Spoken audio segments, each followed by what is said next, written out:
দিল্লিতে ঝাড়ু ঝড়ে সাফ বিজেপি আর বাঁকুড়ায় জনসভা থেকে বিজেপিকে হুঙ্কার মমতা বন্দ্যোপাধ্যায়।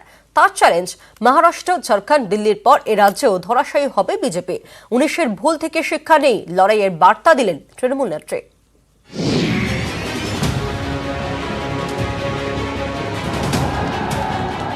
লোকসভা ভোটে মোদি ঝড়, রেকর্ড আসন নিয়ে দ্বিতীয়বারের জন্য ক্ষমতায় আসে বিজেপি।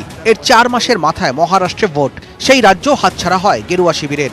ঝাড়খণ্ডেও ক্ষমতা ধরে রাখতে পারেনি বিজেপি। দিল্লি বিধানসভাতেও হার। লোকসভা আর বিধানসভার ভোটে আলাদা আলাদা দলকে বেছে নিচ্ছে ভোটাররা।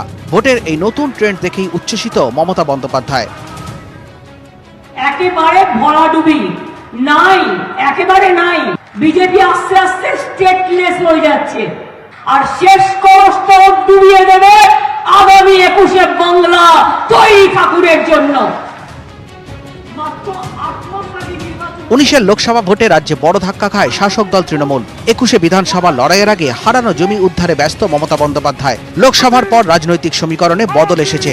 রাজ্যে রাজ্যে মোদি ম্যাজিকে আর কাজ হচ্ছে না, রাজ্য ভিত্তিক স্থানীয় ইস্যুতেই ভোট হচ্ছে।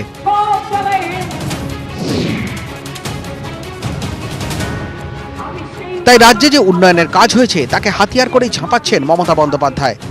মাত্র 8 মাস আগে নির্বাচন হয়েছে দিল্লি, তার মধ্যে দেখুন যত জায়গায় নির্বাচন হয়েছে সব জায়গায় ধপাসধুম, সব জায়গায় হেরেছে, একেবারে ভোকাট্টা। লোকসভা ভোটে তৃণমূলের ভোট ব্যাংকে ধস, জঙ্গল মহলে মুখ থুবড়ে পড়ে তৃণমূল। বাঁকুড়ার 2টি লোকসভা কেন্দ্রেই পরাজিত হয় তৃণমূল। 12টি বিধানসভার সবকটিতেই এগিয়ে ছিল বিজেপি। রাজনৈতিক বিশ্লেষকরা বলেন, শাসক দলের কর্মীদের একাংশের দুর্নীতি, স্বজনপোষণ ও দুর্ব্যবহারের বিরুদ্ধে রায় দেয় জনতা।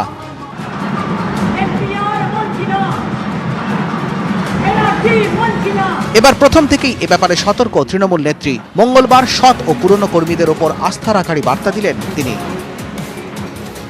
আমি চাই তৃণমূলের ঝান্ডা ধরে যে পুরনো কর্মীরা তৃণমূল কংগ্রেসের সাথে সংগ্রাম করেছেন তারা ফ্রন্টে থাকবেন। দল যখন কোনো দায়িত্ব নেয় সেই দায়িত্বটা সকলকে মেনটেন করে চলতে হবে। আমি এ কিংবা আমি জেড দেখবার দরকার নেই।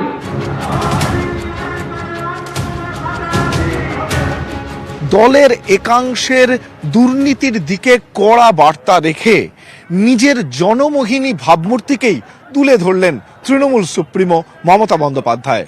ক্যামেরায় সুমন বসুর সঙ্গে মৃত্যুঞ্জয় দাস ও সৌরভ গুহর রিপোর্ট, নিউজ 18 বাংলা, বাঁকুড়া।